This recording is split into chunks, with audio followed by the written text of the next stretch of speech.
Graças a paz, irmãos. Amém? Bendito seja o Cristo eterno, o Deus de todas as gerações, de todas as religiões, o Deus dos crentes, o Deus dos ateus, o Deus dos mormons, o Deus dos espíritas, o Deus do espiritismo, o Deus do catolicismo, o Deus dos evangélicos. Amém? Há um só Deus, que criou os céus, a terra e debaixo da terra, e o Deus que deixou as Escrituras para a gente se guiar, ter uma noção, e a gente percebe, né, eu pelo menos tenho visto no canal, nos canais, no YouTube, diversas discussões, temas polêmicos. Perceba que é tudo dentro da Bíblia ou das Escrituras. Algumas divergências, alguns teólogos ateus, muito bons ateus, bons teólogos ateus, eu tenho visto, tenho percebido. Então cada um, meu irmão, puxa para o seu lado. A verdade é essa. Cada teólogo, cada estudante, cada professor, ele puxa para o seu lado. Ele vai defender o lado dele, o lado que ele pensa, né? O lado que ele imagina, o lado que ele crê, né? O lado que ele acha que é aquilo, é a razão que ele está vendo aquilo ali. A gente tem que respeitar e viver aquilo que a gente é induzido, que nós chamamos do Espírito, da palavra, que nos dirige, que nos guarda, que nos dá entendimento, que nós chamamos disso de verdade. Amém? É a razão do nosso viver. Vamos para a Escritura.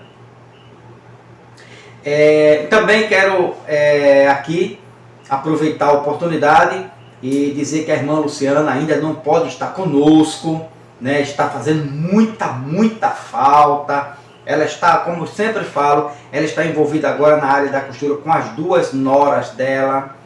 Estão ali, aprender a costurar, agora compraram uma máquina de costura e está lá fazendo camisa, essas coisas, costurando, né? Então, mas nesses dias ela volta, né, em nome de Jesus, para a glória de Deus.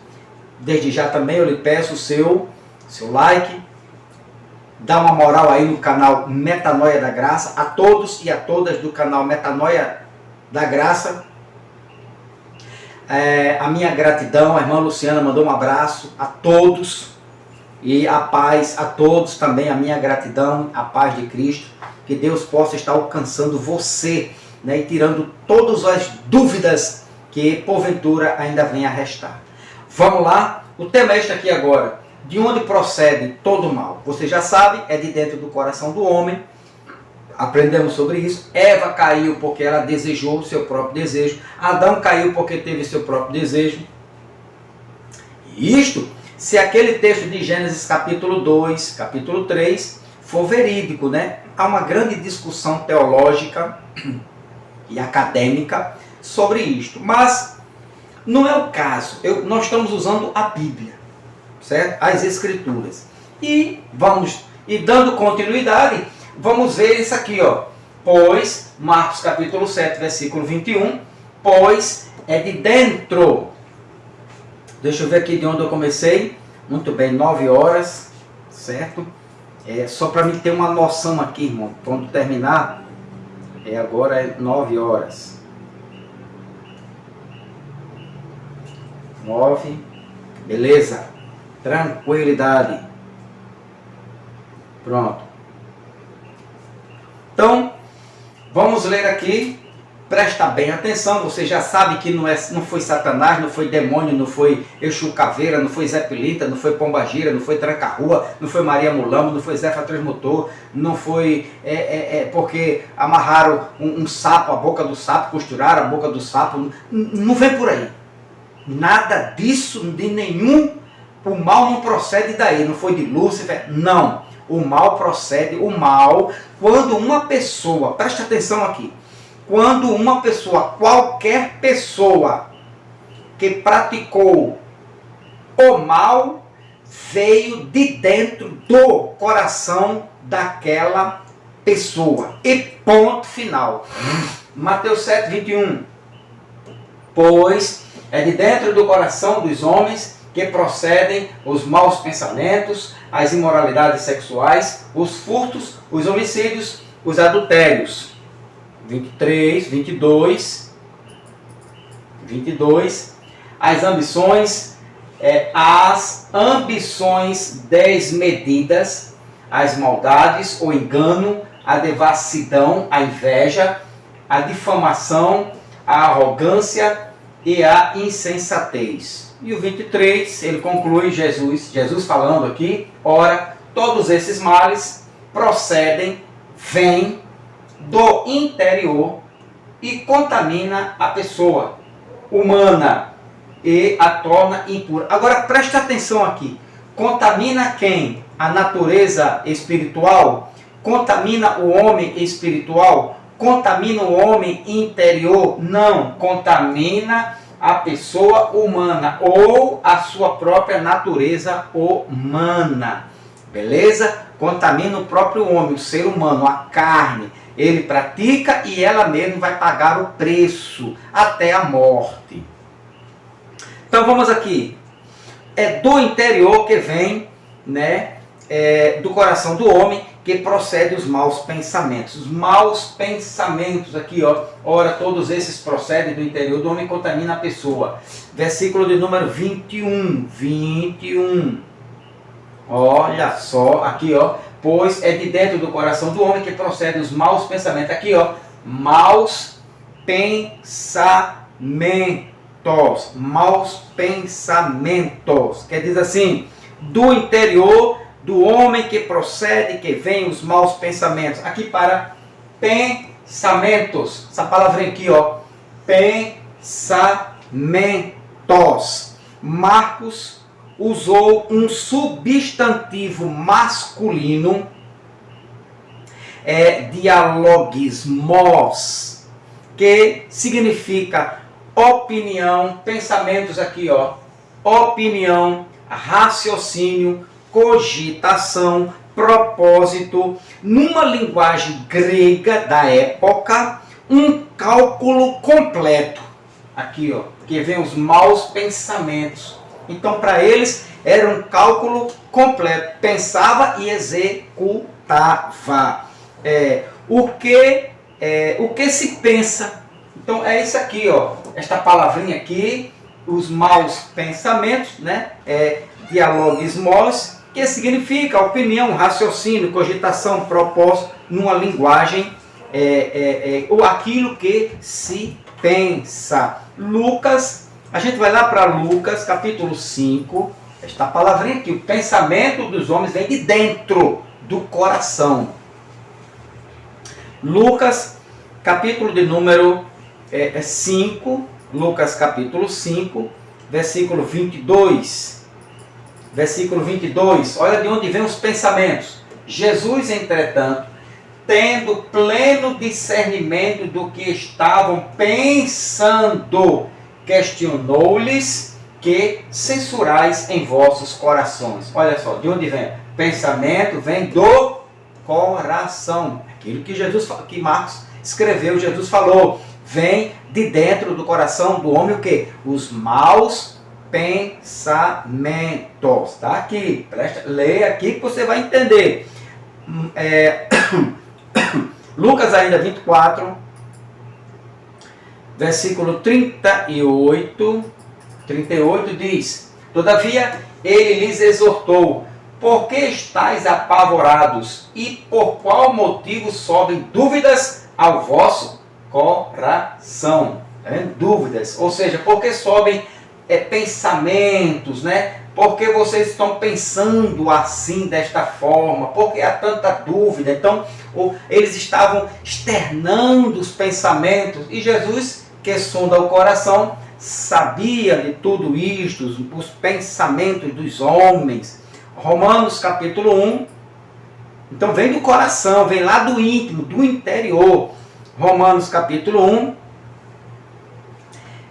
versículo de número 21, que diz: porquanto, mesmo havendo conhecido a Deus, não o glorificaram como Deus, nem lhe renderam graças. Ao contrário, seus pensamentos passaram a ser levianos, imprudentes, e o coração insensato deles tornou-se em treva. Então, seus pensamentos já não eram pensamentos bons, já não eram bons pensamentos, já não tinha mais aquelas atitudes, porque quando você pensa, a cobiça e o desejo, né, lhe atraem, né, e você pratica aquilo que você pensou, seja bom ou seja ruim. Mas aqui ele está falando da natureza degenerada, e ele diz aqui, ó, os seus pensamentos que vêm de dentro do coração do homem. Mateus capítulo 5. Só esses versículos para a gente ter uma ideia de onde vêm os pensamentos. Versículo 19, que diz: qualquer, pois, que violar um destes menores mandamentos, e assim ensinar aos homens, será chamado o menor no reino dos céus. Aquele, porém, que os cumprir e ensinar, será chamado grande no reino. Mateus capítulo 5, versículo 19, versículo 20. Porque vos digo que se a vossa justiça... não é este versículo aqui, mas tudo bem. É Lucas capítulo 5, aquele que a gente leu, certo? Lucas capítulo 5, versículo de número 22, que diz: Jesus, entretanto, tendo pleno discernimento do que estavam pensando, questionou-lhes: que censurais em vossos corações? Então, o pensamento vem do coração do homem. Então, perceba aqui comigo, segundo Jesus, a natureza humana carnal, ou o coração do homem, pode produzir pensamentos, desejos que podem levar o homem à sua ruína ou à sua destruição ou morte física. Entendeu? Vou repetir.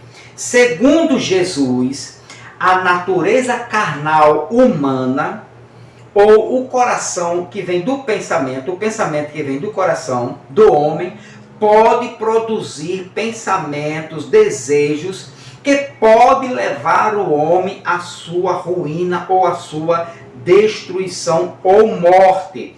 Vamos ver nas palavras de Jesus que esses desejos estão dentro do coração do homem e os seus significados na linguagem original. Aí a gente volta lá para Marcos capítulo 7, versículo 21, para a gente entender o que eu falei.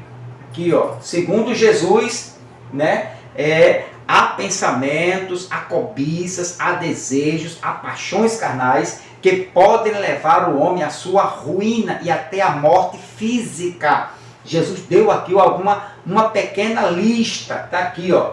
Pois é de dentro do coração dos homens que procede isso aqui, ó. Esses pensamentos aqui que podem levar o homem à sua ruína. Quais são esses pensamentos? As imoralidades sexuais, quando o homem pensa na imoralidade sexual da época de Jesus, os furtos que haviam, os homicídios, os adultérios, as ambições desmedidas. Deixa eu trocar isto aqui em outra versão, essa daqui, ó. Pronto. Adultério, cobiça, perversidade, engano, paixões carnais, invejas, calúnias, orgulho e insensatez. Então, todo este pensamento aqui, todo este desejo da carne pode levar uma pessoa à sua destruição ou autodestruição e até mesmo à morte física. Agora vamos de uma por uma. Versículo 21 está aqui: adultério. Adultério, que é isto aqui, ó. Na corrigida diz assim, ó: os furtos, as 7:21, que diz assim, ó: porque do interior do coração dos homens vêm os maus pensamentos, adultério, certo? adultério. Deixa eu ver o que diz nessa daqui, só para a gente ter uma ideia. Essa aqui, ó, também diz, vem os maus, as imoralidades sexual. Pronto, esse aqui. Esse aqui está mais próximo do original, certo? Pois de dentro do coração da pessoa vem maus pensamentos e imoralidade sexual. Então, esta palavrinha aqui, ó, imoralidade sexual. Então, as três primeiras palavras, imoralidade sexual, roubo e homicídio. Homicídios. Então, a palavra imoralidade sexual essas três aqui, ó, imoralidade sexual, roubo e homicídio. Então, na língua original grega, no grego está lá porneiai, klopai e phonoi. Então, aqui, ó, esta imoralidade sexual, certo? Vem da palavra raiz grega, porneia, aqui, ó, porneia, né? Também muitos chamam de porneia, porneia, que é um substantivo feminino que significa, aqui, ó, essa primeira aqui, ó, praticar imoralidade sexual de qualquer tipo, ou o ato de praticar vários tipos de relação sexual ilícita. Então, vamos ver alguns exemplos de imoralidade sexual, ok? Então, porneia, que significa vários tipos de relação sexual ilícita. Alguns exemplos que nós vamos dar. 1 Coríntios capítulo 5, versículo 1. Olha só, alguns exemplos. Em 1 Coríntios capítulo 5, versículo de número 1 diz: comenta-se por toda parte que a imoralidade sexual, ela se apresenta aqui, ó, em seu meio, imoralidade que nem mesmo os pagãos gentios praticam, sob de um homem entre vocês, né? Isso, que mantém relações sexuais com a própria madrasta. Olha onde está a relação sexual ou imoralidade sexual ou relação sexual ilícita. Então, em 1 Coríntios, capítulo 1, capítulo 5, versículo 1, aparece esta palavra aqui, ó, imoralidade sexual, aqui, ó, né? Porneia ou porneia, que é usada para se referir à relação incestuosa, ou seja, um homem e sua madrasta. É uma relação entre em pessoas da mesma família. Em 1 Coríntios capítulo 6, então perceba que você vai ver aqui, ó, que mantém relações, e veja que ele não mantinha relação, ele queria praticar o ato, certo? Ele tinha esse desejo, essa paixão. De onde provinha? Da carne. Veio do diabo? Não, da carne. Algum demônio estava nele? Não, na carne. Então, que mantém relações sexuais com sua própria madrasta, ok? Então, aqui chama-se também de incestuoso, uma relação incestuosa. O homem com a sua madrasta. Você perceba também em 1 Coríntios capítulo 6, 1 Coríntios capítulo 6, do versículo 13. Olha só o que diz o versículo 13. Os alimentos foram feitos para o estômago e o estômago para os alimentos. É verdade, mas um dia Deus acabará com os dois. Vocês, contudo, não podem dizer que nosso corpo foi feito para a imoralidade sexual. Olha só. Ele foi feito para o Senhor e o relacionamento que o Senhor tem conosco inclui nosso corpo. 14. Vamos até o 20. Portanto, Deus nos suscitará dos mortos por seu poder, assim como ressuscitou o Senhor. 15. Vocês não sabem que seu corpo, na realidade, é membro de Cristo? Na realidade, membro de Cristo. Acaso um homem deve tomar seu corpo, que faz parte de Cristo, uni-lo a uma prostituta de maneira nenhuma. 16. E vocês não sabem que se um homem se une a uma prostituta, ele se torna um corpo com ela? Pois as Escrituras dizem, os dois tornam-se um só. 17. Mas a pessoa que se une ao Senhor tem com ele uma união de espírito. Olha só. Ou seja, preste atenção, quem se une, irmão, olha que coisa maravilhosa. Olha o 17. Quem se une com Cristo, ele está se referindo a Cristo aqui, ao Cristo ressuscitado, ao Cristo eterno. A pessoa, certa? Ou seja, o Espírito, não a pessoa em si, mas o Espírito que foi restaurado, ressuscitado, que se une a Cristo ressuscitado, tem com ele uma união de espírito, não de corpo, né? Mas de espírito. O meu espírito é unido ao Espírito de Cristo, ao próprio Cristo, o seu Espírito, a igreja, né? Agora os filhos de Deus é unido a Cristo em espírito, para a glória de Deus. O 18, né? Aqui vai até o 20. Fujam da imoralidade sexual. Olha só, nenhum outro pecado afeta o corpo como esse, pois a imoralidade sexual é um pecado contra o próprio corpo. A imoralidade sexual. 19. Vocês não sabem que seu corpo é o templo do Espírito Santo, que habita em vós, e lhes foi dado por Deus? Vocês não pertencem a si mesmos. Olha o 20. Pois foram comprados por alto preço. Portanto, honrem a Deus com seu corpo. Beleza? Então, aqui, ó, sobre o fujam da imoralidade sexual. Porneia, né? Também como porneia. Então, aqui, em 1 Coríntios 6, do 13 ao 20, Paulo usa a palavra, também aparece a palavra porneia, para se referir a envolvimento sexual entre um homem e uma prostituta. Paulo se refere a uma relação ilícita. Então, na época de Pedro, de Paulo, de João e de Cristo Jesus, um homem que se unisse a uma prostituta da sua cidade, do seu bairro, né, ou de lá, de qualquer cidade ali de Jerusalém ou de outro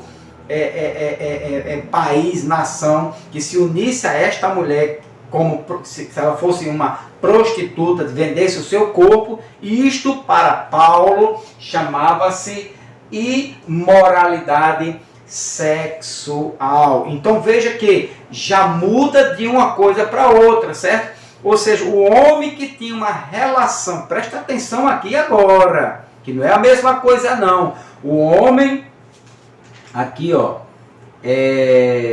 o homem que tinha uma relação ou que desejava, que vem do coração, né, ter uma relação com a sua madrasta, ou uma mulher que queria ter uma relação com seu padrasto, isto chamava-se porneia, relação ilícita. O homem que tinha o desejo de ter uma relação sexual com uma prostituta, porneia, certo? Ou seja, são duas coisas diferentes para a mesma palavra. Então, que significa ou significava imoralidade sexual. Para Paulo, imoralidade sexual, ele tinha diversos entendimentos. Paulo tinha diversos entendimentos sobre o que significava para Paulo imoralidade sexual. Uma relação entre um homem e uma madrasta, entre um irmão e uma irmã, imoralidade sexual. Entre um homem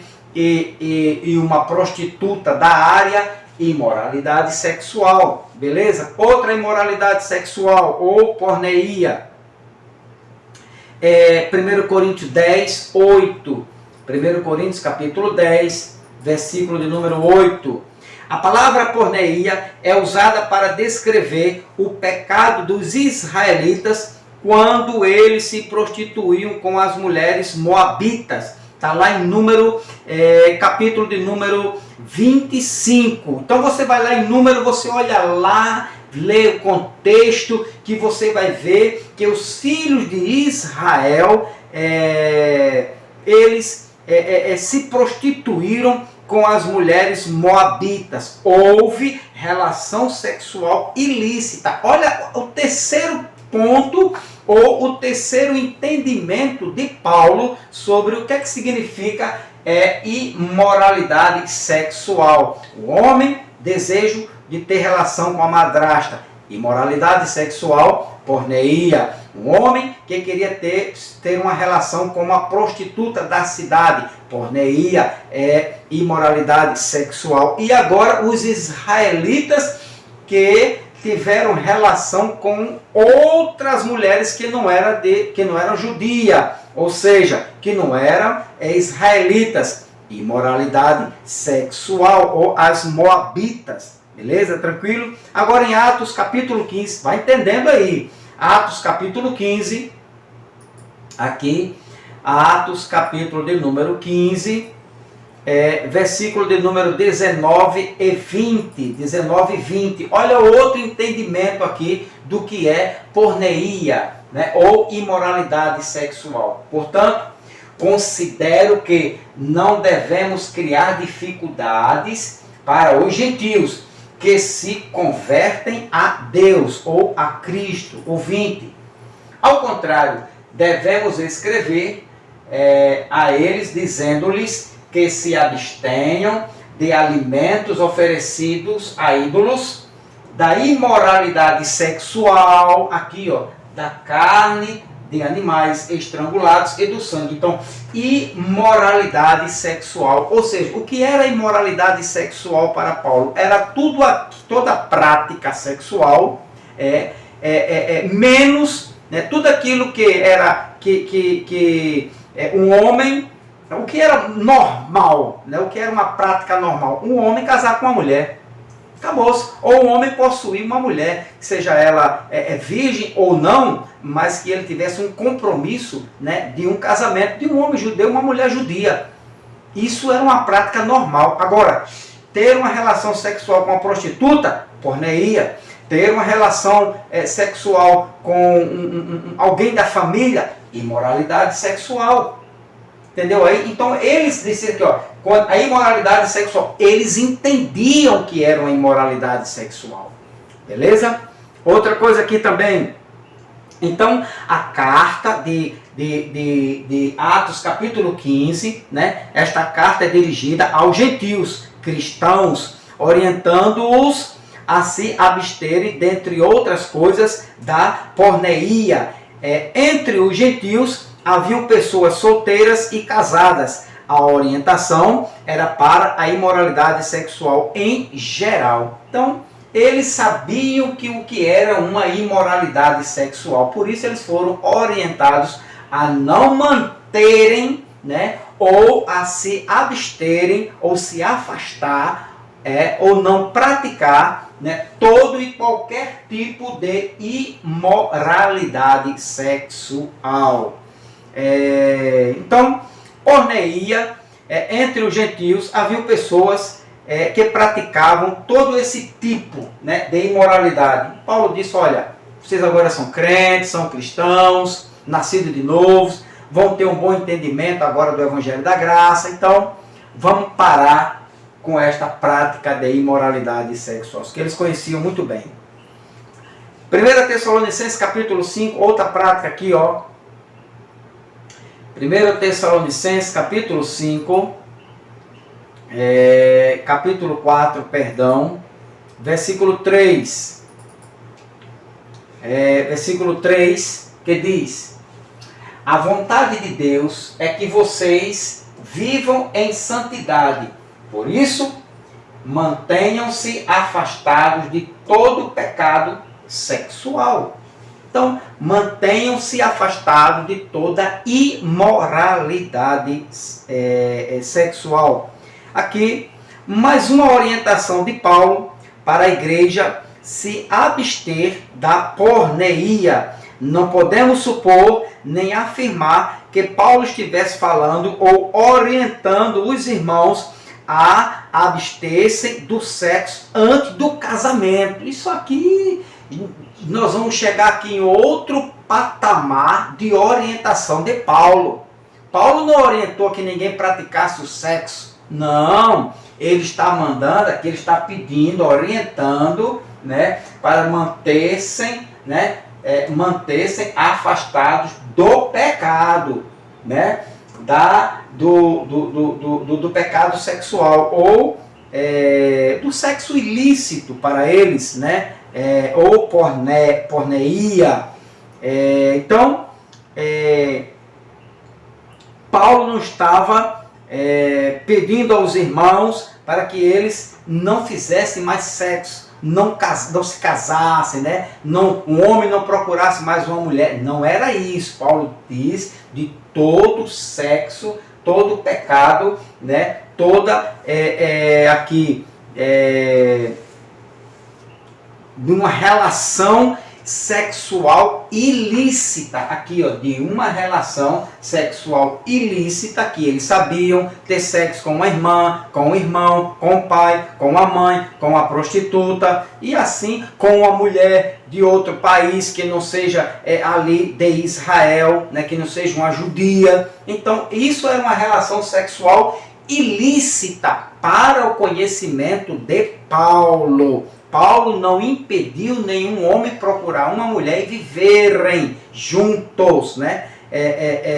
E mantendo uma relação sexual. Não é isso que Paulo está dizendo e nem a Bíblia diz. Agora, outra coisa que a orientação era para a imoralidade sexual em geral que havia neles, nos gentios, né? No meio tanto do gentio como gregos, como judeus, que eles não praticassem mais, até certo desaparecer do nascido de novo. Então, a orientação de Paulo era para que eles se abstessem, né, da imoralidade sexual. Aqui também, no caso de Judas, tem outro caso aqui, Judas, versículo de número 7, Judas 1 capítulo, versículo 7, diz: E não se esqueçam de Sodoma e Gomorra e das cidades vizinhas, cheias de imoralidade e de perversão sexual, de todo tipo, que foram destruídas pelo fogo e servem de advertência do fogo eterno do julgamento. O que Judas estava querendo dizer nesta carta aqui? Judas descreve uma derivação do verbo ekporneio. Este verbo traz a ideia de entregar-se à prostituição ou a todo tipo de imoralidade. Isso aqui, ó, essa carta aqui é muito discutida, né? É uma carta também mal interpretada, mal entendida, né? Muitos pastores se apoiam nisso aqui para massacrar outra classe de gente. Também muitos acadêmicos usam isso aqui, né, para massacrar os religiosos. E assim vai tendo aquele debate, aquela discussão. Mas na realidade, o próprio texto, você lê o texto, fica fora dessa discussão e você vai ver, olha o que o texto está dizendo. E não se esqueçam de Sodoma e Gomorra e das cidades vizinhas, cheias de imoralidade e de perversão sexual. O que ocorreu em Sodoma e Gomorra? O que aconteceu quando aqueles anjos chegaram lá, aqueles, né, que pareciam homens, se materializaram e foram lá na cidade de Sodoma e Gomorra, foram visitar Ló. Você sabe o que aconteceu ali, você sabe. Então Judas, né, ele descreve a derivação do verbos aqui, né, que traz a ideia de entregar-se à prostituição, a todo tipo de imoralidade sexual. É que porneio é usado para falar do pecado de Sodoma e Gomorra, ou seja, do ato sexual ilícito, ou seja, para eles, na compreensão deles, certo? O que era foi uma advertência aqui, ó, de perversão sexual. O que era uma perversão sexual para os judeus na época deles? Era o ato de sexo ilícito. Era o sexo de homem com homem e mulher com mulher. Então era isso que eles estavam precavendo, advertindo, né, a igreja de Cristo Jesus, que não praticasse. O homem procurasse uma mulher, a mulher procurasse um homem, e ali eles se unissem e recebiam uma carta que eles eram casados, né, e podiam viver e formar a sua família. Então era isto aqui, o ato sexual ilícito para Judas era uma relação de homem com homem e mulher com mulher. Agora, uma observação muito, muito importante. A religião evangélica, de onde eu pratiquei, me criei ali dentro, restringe, né? A religião restringe ou imputa o pecado porneia ao sexo antes do casamento. Isto é um erro gravíssimo. E isto não procede nas Escrituras. Repito para a gente fechar aqui este bloco, este vídeo. A religião evangélica restringe ou imputa o pecado. Ele chama disso aqui, ó, perversão aqui, ó, imoralidade sexual ou perversão sexual ou a imoralidade de sexo ilícito. A religião pega esses textos e imputa o pecado, né, ao sexo antes do casamento. Isto procede? Você do canal Metanoia concorda com isto? Que sexo antes do juiz assinalar do papel é pecado? O que você me diz? Então no próximo vídeo a gente vai debater isso aqui, muito bom, certo? É pecado um homem ou uma mulher ter um sexo antes do juiz assinar? Escreva aqui no canal, ajuda aí o irmão Van, né? O canal Metanoia da Graça. Então dá o teu like aí, abençoa a gente aí, dá uma moral grande, né? E se inscreva no canal. Pode compartilhar com força. Próximo tema, próximo estudo, no próximo vídeo. É pecado, irmão Van vai responder e dizer se é pecado ter relação sexual de um homem com uma mulher antes do juiz assinar. Tá bom? Deus abençoe a todos. Fiquem na paz de Cristo Jesus e se inscreva no canal. Paz a todos.